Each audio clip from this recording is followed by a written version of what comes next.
That's new at 5 tonight. This suburban grocery store is asking for the public's help to stay in the community. They say between the tariffs and the economic downturn, they're not sure how much longer they can keep their doors open. It's wonderful. It's clean. First-time shopper Joyce Williams rushed right over to the Living Fresh market the minute she learned the local grocery store is in trouble and might close.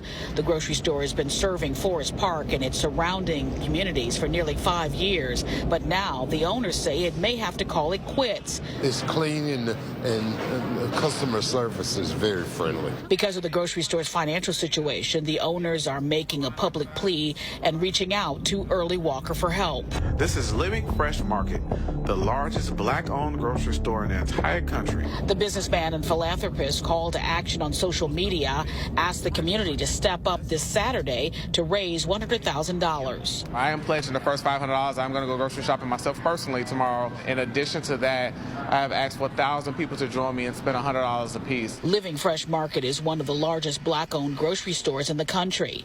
It's owned by Pastor Bill Winston of the Living Word Church and his family. They own the mall where the store is too. Jewels and all these is fine, but it's nice that I can come over here and it's a lot of different cultures and stuff working. Owners admit that business has remained slow since the pandemic. It got worse because of tariffs and people losing jobs and food assistance benefits. They estimate about a third of their customers use SNAP benefits to buy groceries. Boy. So we got to talk about what is being referred to as one of the largest black-owned grocery stores in the country, I guess, out in Forest Park, Chicago, a store that is on the verge of shutting down. And you have the business owners of the store begging for customers to shop at the store because apparently nobody wants to shop at this Living Fresh market. Okay, it is a ghost town.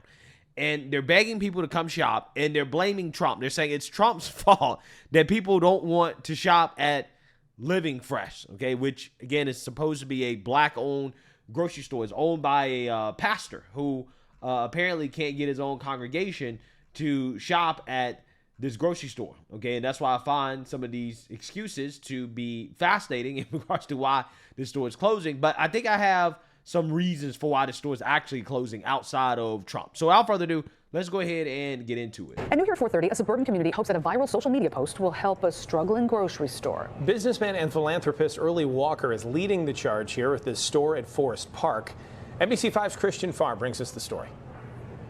Living Fresh Market has been open since 2021. It's black owned, but since the Trump administration took over the White House, they have been struggling, and they are fighting to keep the doors open.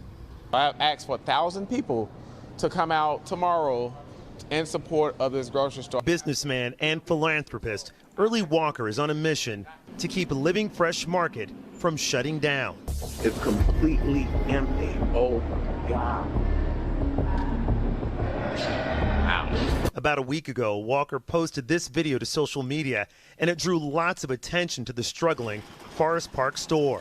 Melody Winston is the senior executive for Living Fresh Market. What we're asking for right now is to gain the support of not only the community, but the Chicagoland area. It's very important during these times. Winston blames nearby competition, a volatile economy, and a major change to federally funded SNAP food benefits for the store's current financial issues. I would think that a third of our revenues come from SNAP. And I talked to another grocer who's in Lincoln Park, and he agreed that it's about a third for him as well.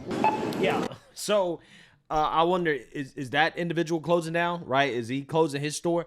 I don't know. But to blame cuts to SNAP benefits when SNAP benefits haven't been cut yet, right? Like the changes to SNAP benefits have not happened yet. So I'm not entirely sure how you can blame cuts to food stamps when people haven't had their food stamps cut yet, right? So again, I don't really get it, because they also claim that they were struggling during the pandemic, right? Since the pandemic, they've been struggling. Now, who was in office during the pandemic for the most part?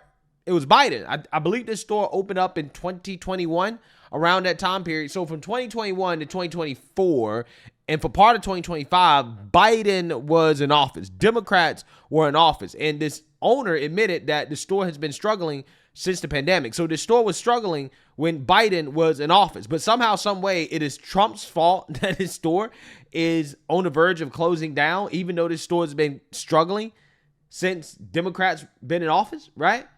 Again, it's funny how that works.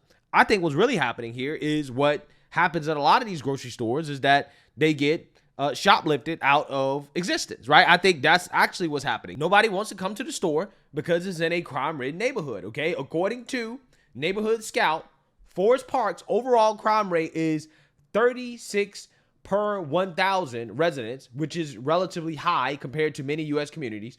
CrimeGrade.org reports a crime rate of 35.57 per 1,000 in a typical year and assigns a D+ safety grade to Forest Park, meaning it's less safe than many U.S. towns in the bottom 23rd percentile. Yeah, so again, a crime-ridden neighborhood. Violent crime is non-trivial. CrimeGrade.org notes the violent crime rate is about 4.187 per 1,000 residents annually.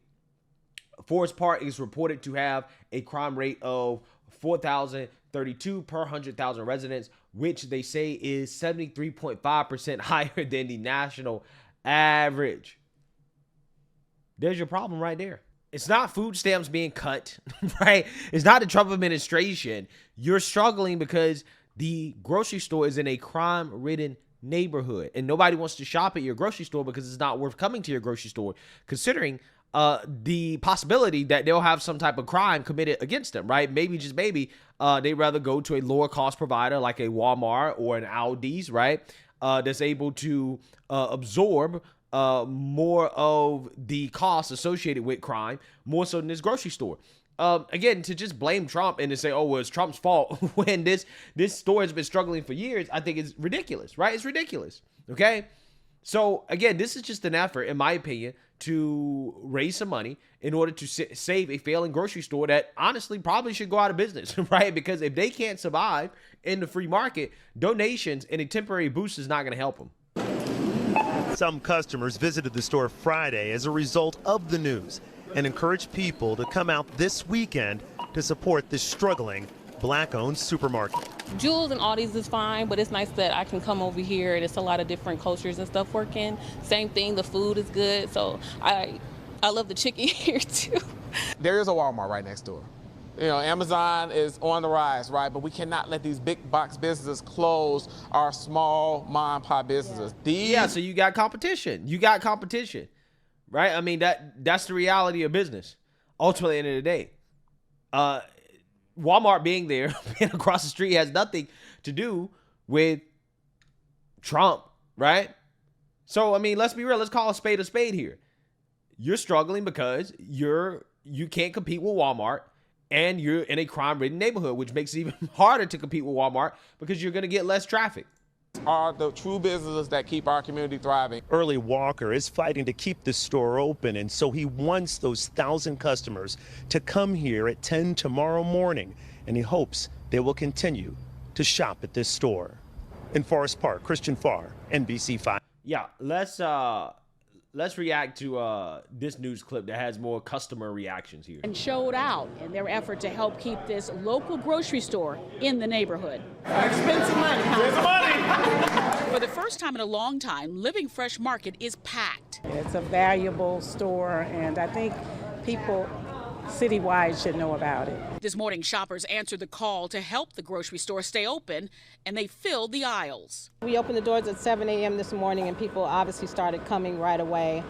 So we've had about, I don't know, maybe 800 people come through today so far. Because of the grocery store's dire financial situation, the owners made a public plea this week and reached out to Early Walker for help. This is Living Fresh Market, the largest Black-owned grocery store in the entire country. In his social media post, the businessman and philanthropist pledged to buy $500 worth of groceries and asked 1,000 people to join him and spend $100 each at the store today. On average, a large grocery store in the city sees at least around 2,000 customers a day. We're talking about jobs here, we're talking about workers, we're talking about people that have families, you know, and then we're also talking about small businesses, right? I mean, you know, there's no way we can compete with the big boxes if our communities aren't supporting. Plenty were eager to support the cause, like Chicagoan and first-time shopper Rachel Little. But the social media was blowing up, so I was like, living fresh, count me on. Yeah. So I showed up. So I drove an hour. I drove an hour to come and get my groceries. Yeah, that ain't gonna last, right? That ain't gonna last. This is a money grab before it closes up. And I hate to say that, right? But the reason why I'm saying that is because ultimately at the end of the day, you know, it seems to me that market conditions, aka competition, right? Other things as well too. Plus on top of that, neighborhood conditions, crime, stuff like that. Yeah, I think that is the reason why they're struggling, right? To compete. Okay. And a temporary boost like this is not going to help if the customers didn't see value in going to the store in the first place, right? If the store was empty, that meant that customers didn't value the store. They value going to Walmart or Aldi's or whatever store is close by over this store.